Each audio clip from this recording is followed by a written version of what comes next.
Did he see you? No.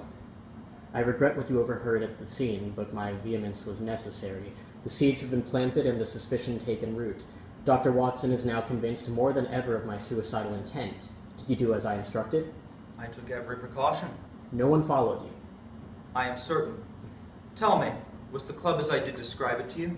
To the T. I can well understand why you sought my help.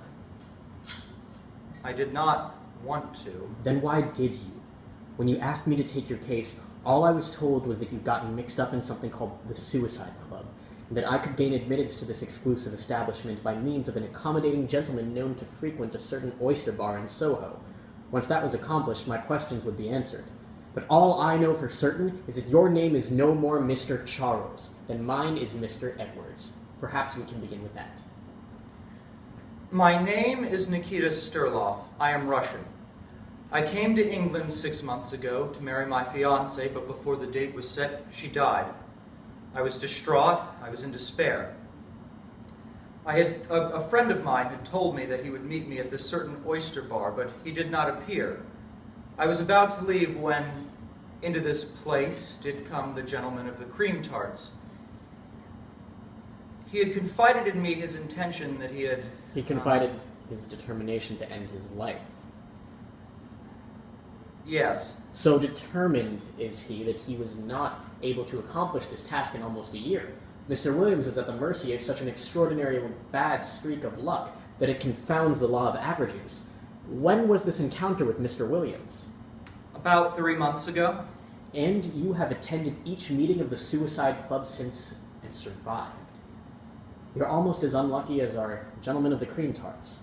But that's just it, Mr. Holmes. I don't wish to die.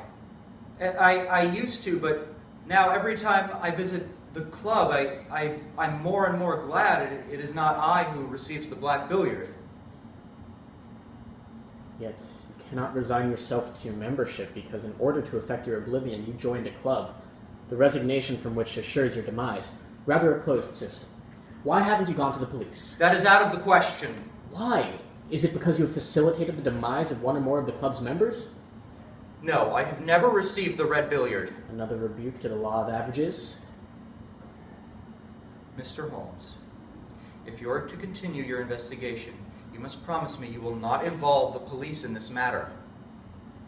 I haven't yet decided if I'm to continue my investigation. Does the club benefit when a member dies? Insurance policies, inheritance?